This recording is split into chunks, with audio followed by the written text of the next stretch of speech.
ભુજ તાલુકા ભારતીય કિસાન સંઘ દ્વારા એક્ઝિક્યુટિવ મેજિસ્ટ્રેટ અને મામલતદારને આવેદનપત્ર પાઠવીને રજૂઆત કરવામાં આવી છે। સ્ટોરી રિપોર્ટ બાય કરણ વાઘેલા, ભુજ। ભુજ તાલુકા ભારતીય કિસાન સંઘ ઉપપ્રમુખની જવાબદારી।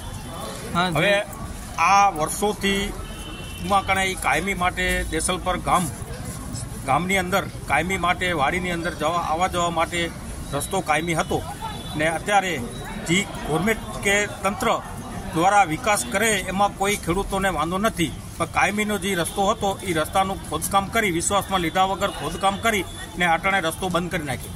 તો હાલમાં આપણે તંત્રને જાણ કરીએ કે આમાં આ રસ્તો કાયમી ધોરણે બંધ થઈ જાય તો એ બાજુ ખેતીની જમીન છે, ગાયોને ચોપા માટે આવવા જવાની જમીન છે, બીજો કોઈ વિકલ્પ નથી કે ક્યાંયથી જઈ શકે એવો। તો અત્યારે એ ખેતીની જમીન ખુલ્લી થાય એની પહેલાંની એ લોકોની પાઇપલાઇનનું પાણીની જાય છે એ પણ તૂટી ગયું।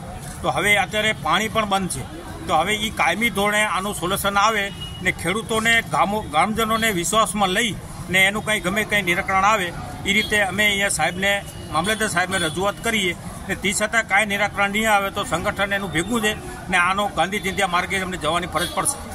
હા, આજે તમે લોકો જે રજૂઆત કરવા માટે આવ્યા છો, કેટલા લોકો આવ્યા છો અને તમને મામલેદારે શું તમને બાંધણી આપી છે? મામલેદાર સાહેબે બાંધણી એ રીતે આપી કે હું આગળ રેલવે ટ્રેકની અંદર રજૂઆત મૂકી દઈશ। એટલે આટલી જે રજૂઆતો કરવા છતાં પણ જો કોઈ નિરાકરણ ના આવે તો તમારી આગળની શું રણનીતિ હશે? આગળની અમારી લડવાની ફૂલ તૈયારી છે ને ગાંધી ચિંધ્યા માર્ગે અમે જશું।